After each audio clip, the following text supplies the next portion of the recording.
Okay, today is Sunday, March the 23rd, and this article is from Mail Online, and it is today's article, as you can see here, the 23rd of March 2025.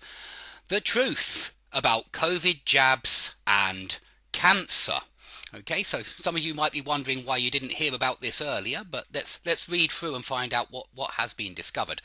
Billions of doses of groundbreaking COVID vaccines have been dished out globally since the early days of the pandemic. Now, this dished out, if you dish something out, you hand it out, you give it out, you distribute it to a lot of different people. And of course, lots of these vaccines were distributed to a lot of different people. They were dished out globally, and now we're going to find out about the relationship of COVID vaccines and cancer. They have, without doubt, saved millions of lives. Okay, so remember, there's no doubt whatsoever that they have saved millions of lives, right there in sentence number 2. But a highly controversial claim has been thrust into the spotlight. Some of the jabs cause cancer.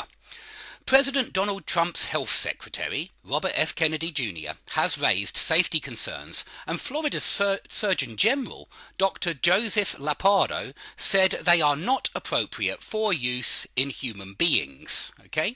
The state of Iowa has already moved to enforce an outright ban. So they are already banned in a state in the US. In the UK last month, broadcaster Piers Morgan, and this is someone who thought we should all be interned in camps if we didn't do what he's doing on this photo right here, but he declared on his YouTube show that he'd had lunch with one of the top cancer experts in Britain, who warned hospitals were reaping a whirlwind in the world of cancer as a result of the vaccines. So how seriously should we take these claims, considering just how many of us have had multiple of these jabs? I find that a little bit of a strange sentence. I would say have had multiple jabs. I think it's very strange to say multiple of these jabs. Multiple jabs sounds much better to me. Overwhelmingly, mainstream doctors, global medicines regulators, and world vaccine experts say there is no cause for concern. So, okay, the experts say don't worry, relax. But here we look at claims and the evidence so you can make up your own mind. And here is Piers Morgan himself having a vaccination. So surely this is a conspiracy theory. Wouldn't doctors be raising the alarm? That's a good expression. You raise the alarm, yeah, if you want to warn everybody about something. So wouldn't doctors be raising the alarm if it turned out the vaccines, which almost all of us, I'm not so sure about that, but which some of us have had, cause cancer?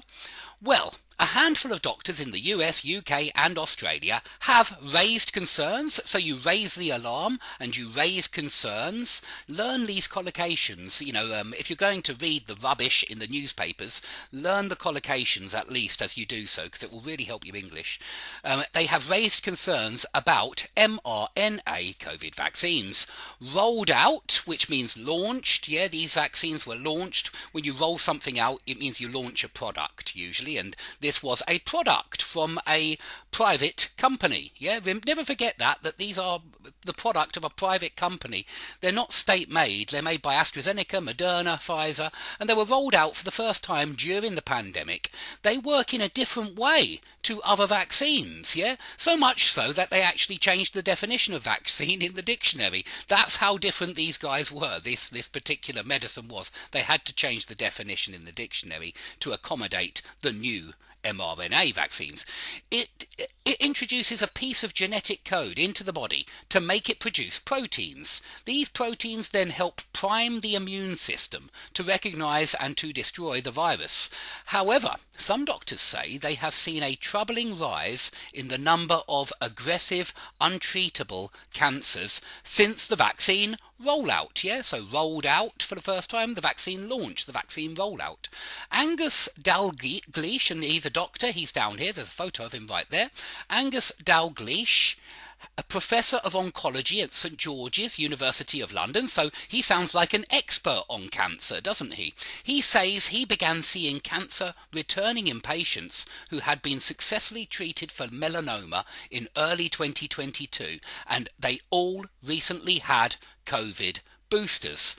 Colorectal surgeon Dr. T. James Royal says that he has seen an increase in incurable stage 4 colorectal cancer, and these are those that affect the colon or the rectum, with it returning in patients he considered cured. He also links it to the COVID vaccines, okay? And that's another person who to me sounds like an expert. He's a surgeon. There are also case reports in medical literature of patients developing lymphatic cancers after vaccination. But equally, there are patients whose tumours shrunk. Now, I would say shrank there because for me, it's shrink, shrank, shrunk, just like drink, drank, drunk. But I suppose that some people think it's shrink, shrunk, shrunk. And, there will be some areas where that's exactly how people use it. It depends which area of the UK or the US you're dealing with. But I would definitely say shrank there, whose tumours shrank, which means got smaller, after getting the jabs, okay? So some people got the jab and it cured them of their tumour, according to this sentence. And Cancer Research UK, which has world-renowned specialists, so people like professors of oncology, I suppose, and colorectal surgeons, they say there is no good evidence. Okay, so they've looked through all the evidence, and you can rest assured that there's no good evidence of any link between the jabs and cancer. Okay, I think we'll stop there for today, but there is, if you're interested, there are many other interesting things in this article, and so do consider reading the whole of it. I think that a lot of us would have liked to have known some of this information a few years ago.